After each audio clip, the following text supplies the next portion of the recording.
Penipu ini sekarang macam-macam ya triknya agar kita percaya dengan mereka. Misalnya salah satu kita akan mengambil salah satu, salah dua, atau salah tiga ya di obrolan kali ini ya. Jadi misalnya paling banyak itu pengambil alihan akun media sosial orang ya gitu. Jadi ada akun gitu dihack atau diambil alih akunnya dengan cara macam-macam ya, dengan cara OTP macam-macam gitu, sehingga nanti orang-orang yang terhubung di akun ini bisa followernya, bisa temannya, dan pokoknya yang terhubung dengan akun ini akan percaya ketika akun ini membuat sebuah status kan gitu ya. Misalnya akun ini bilang, akun ini misalnya Yanto gitu. Padahal Yanto ini akunnya Yanto ini udah diambil oleh penipu gitu. Kemudian si Yanto palsu ini bikin status, saya menang undian giveaway Baim Wong kan gitu kan ya.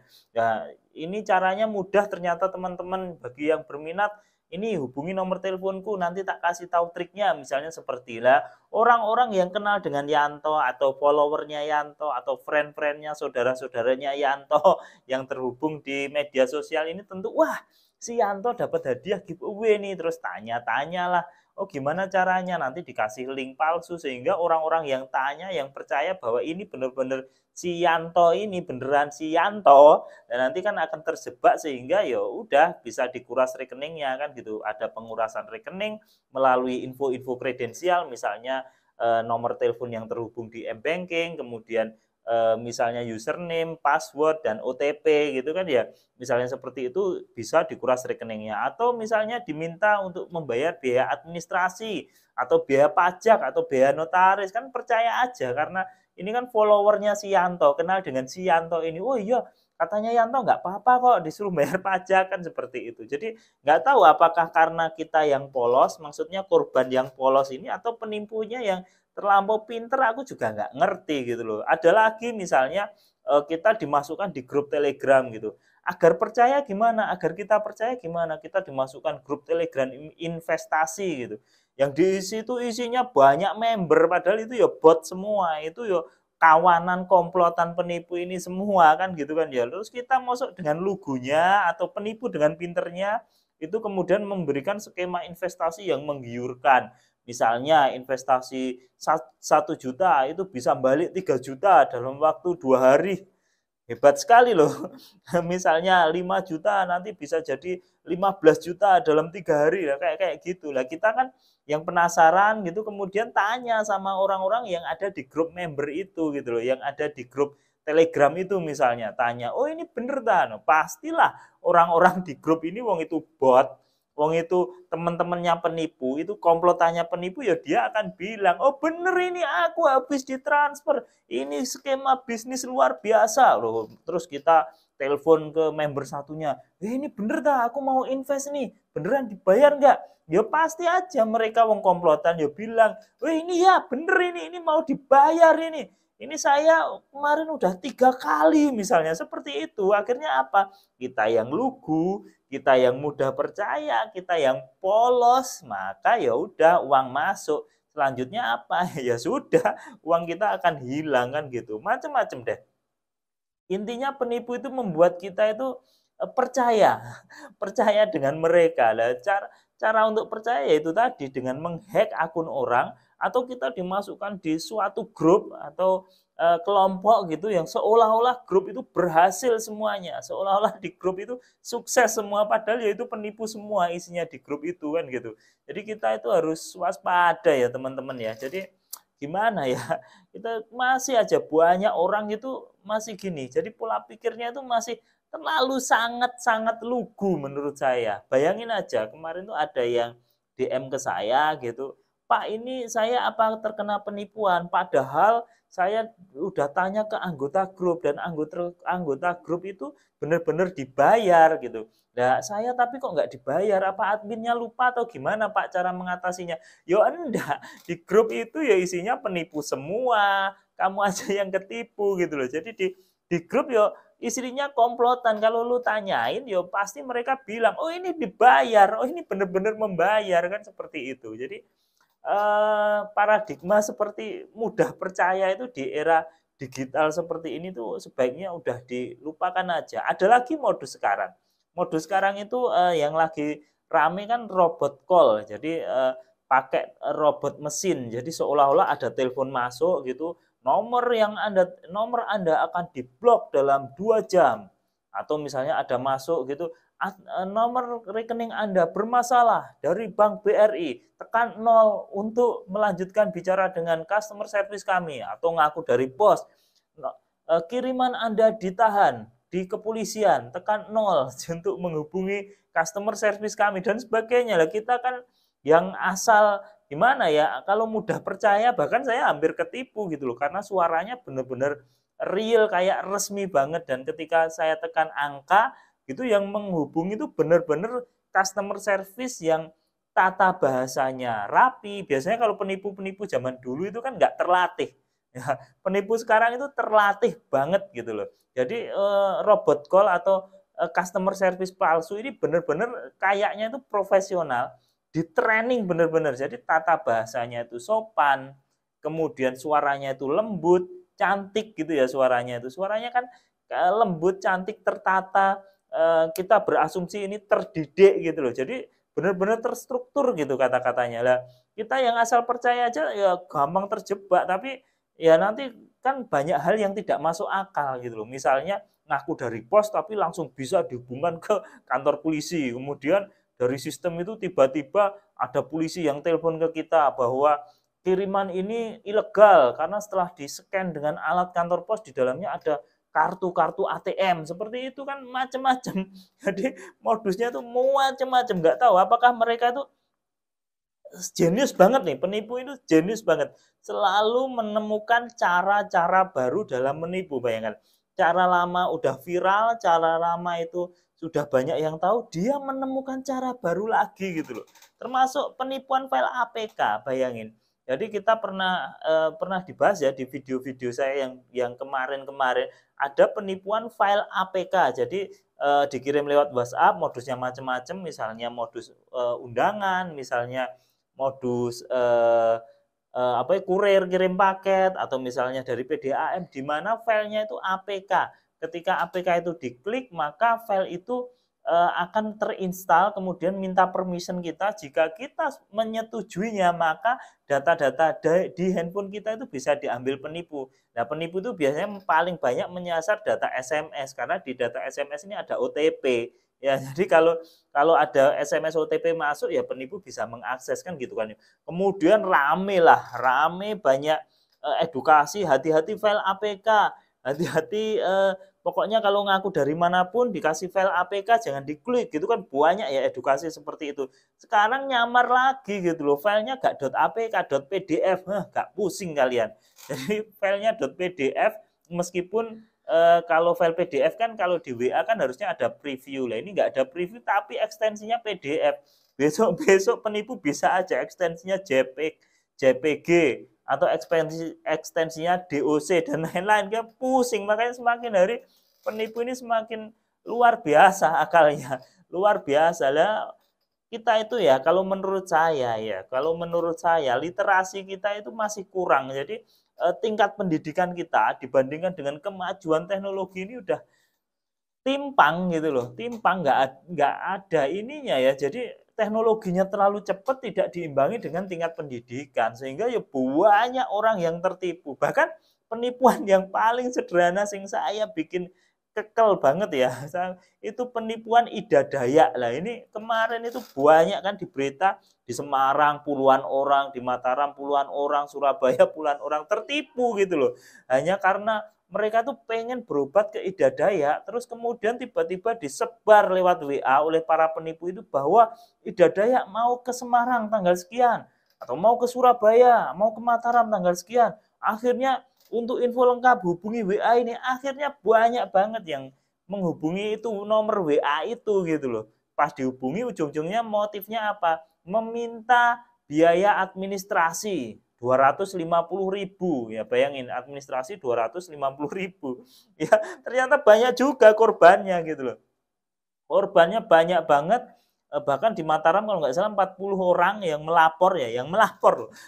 Di Semarang juga banyak gitu. Ya itu, kita tuh gampang banget ditipu, atau kita tuh terlalu lugu, atau penipunya yang terlalu pintar. Ini saya masih bingung nih, bingung kok percaya gitu loh, percaya tiba-tiba ada yang mengaku dari adminnya Ida Dayak langsung transfer gitu aja 250.000 ya nggak banyak tapi 250.000 kalau 1.000 ya 250 juta kan gitu kan ya banyak juga kan gitu.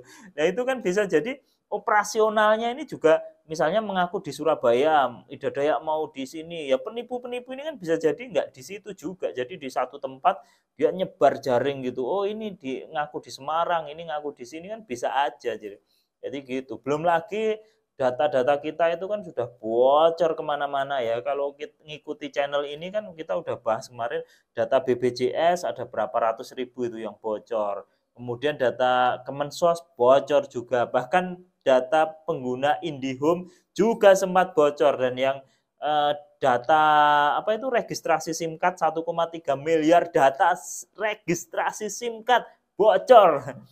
Bayangin 1,3 miliar. Berarti kan penipu ini bisa aja punya itu data gitu loh. 1,3 miliar data. Bayangin. Registrasi SIM card bocor gitu lah. Kalau penipu mau kan tinggal seperti jala aja pakai WA broadcast. WA broadcast sekarang kan juga murah ya. Murah dia. Jadi WA broadcast itu alat gitu ya, software gitu ketika kita mau broadcast WA itu langsung sebar pure misalnya ke puluhan ribu nomor atau ratusan ribu kan penipu bisa aja punya beberapa WA blast gitu kita blast setelah di blast oleh penipu ini maka nomor-nomor yang masuk database mereka akan menerima lah nanti hasil blastnya ini kan nanti seperti jaring aja yang menghubungi balik penipu oh berarti nomornya aktif oh berarti orangnya bisa diprospek, bisa ditipu. Jadi cara kerjanya penipu itu gitu. Jadi kayak jaring lah nanti yang balesin ya itulah yang akan menjadi target. Jadi ngeri. Bahkan kalau kita ngomong cyber juga ngeri juga lah ya. Wong kemarin itu BSI ya, Bank Syariah Indonesia bayangin. Bank yang besar 15 juta nasabah bocor juga datanya. Bingung nggak kita? Terus kita harus apa? Kita rakyat kecil, rakyat jelata ini kita harus gimana gitu loh. Makanya ya satu-satunya jalan ya hati-hati, update informasi terus, terutama info-info dari channel-channel yang membahas penipuan seperti ini sebarkan ke semua orang, sebarkan ke semua orang biar nggak ada yang tertipu lagi. Dan Indonesia itu polos-polos banget orangnya beneran polos-polos banget bahkan love scam pun itu udah penipuan kejaman nggak enak ya love scam itu udah lama loh lama sekali love scam itu beneran love scam itu udah lama sekali itu udah mungkin udah puluhan tahun dan sampai sekarang ternyata masih banyak korbannya saya nggak habis pikir jadi yang DM atau di komentar tuh masih banyak korban love scam itu. Nah, bayangin aja lah, kita yang mohon maaf korban love scam itu rata-rata kan perempuan ya di atas 40-50 tahun kan rata-rata korbannya di atas 40 tahun kan gitu. Mana ada sih gitu loh. Kenapa kita nggak ngaca gitu loh. Kita usia katakanlah mohon maaf banget ya biar teman-teman ini melek. Kita usia 45 sampai 50 tahun tiba-tiba dikenal dari internet kemudian kenal sama bule yang baru 23 tahun, 25 tahun kemudian si bule ini mau memberikan hadiah yang miliaran kan ya nggak mungkin pas mau diberi ternyata ngaku tiba-tiba ada petugas bea cukai mengaku jadi orang mengaku bea cukai padahal ini ya temennya si bule ini gitu loh mengaku dari bea cukai bahwa ini kiriman ditahan dan harus membayar sejumlah uang kan gitu kan ya lah kita yang sudah cinta ya mak-mak ini yang sudah cinta tanya si bule ben ini kok ditahan di bea cukai bener ta ya bule kan sama orang yang mengaku bea cukai ini kan udah komplotan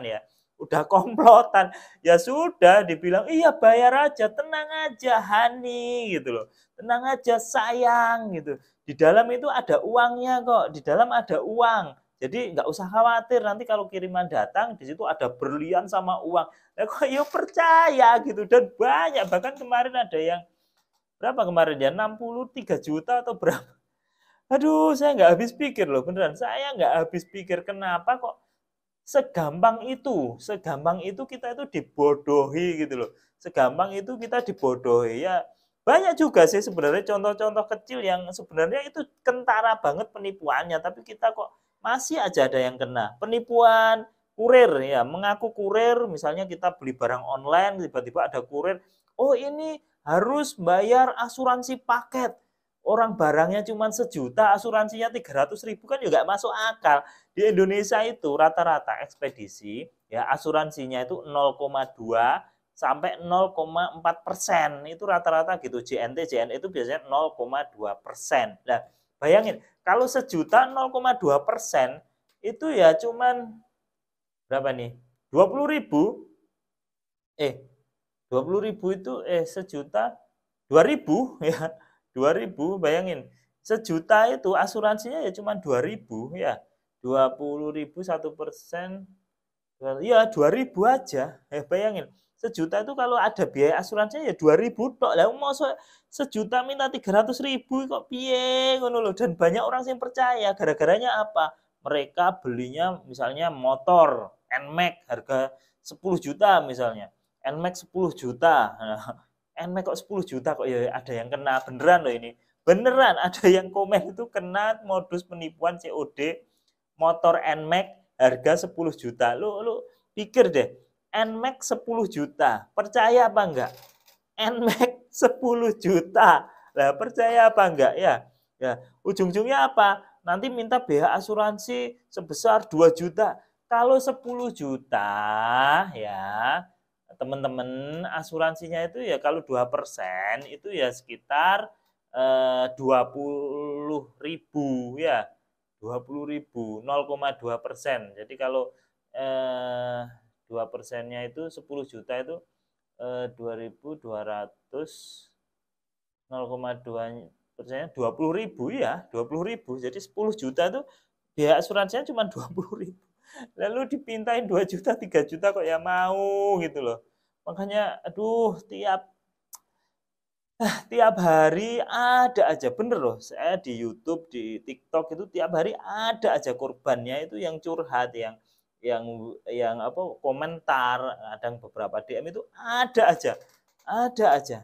Jadi macam-macam dan menurutku nggak masuk akal, menurutku gini loh, maksudku gini loh, banyak orang itu kok gampang percaya gitu, saya sampai sampai nggak habis pikir, bahkan kerja paruh waktu nih, kerja paruh waktu yang lagi ngetren, jadi kita dapat tawaran kerja paruh waktu mengaku dari Shopee, mengaku dari Tokopedia dan macam-macam ya. Kemudian kita ditawari kerja paruh waktu di mana tugasnya sangat ringan, cuman ngeklik video, cuman follow Instagram, cuman subscribe YouTube atau cuman mengasih love, mengasih favorit di keranjang-keranjang Shopee dan sebagainya itu tapi dibayar 20% dari top up kan nggak masuk akal.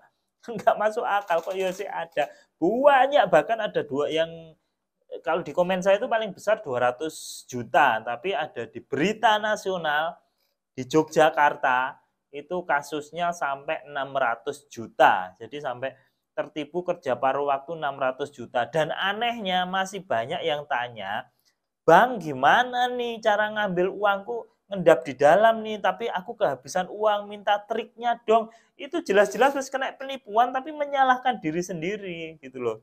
Nah, karena seolah-olah aku nggak punya uang tapi ini harus gitu loh. Jadi aduh, kita itu nggak tahu ya penipu ini pinter apa kita yang terlalu bodoh. Jadi ke depan hati-hati teman-teman semuanya, jangan mudah percaya ya terhadap hal-hal yang seperti itu ya.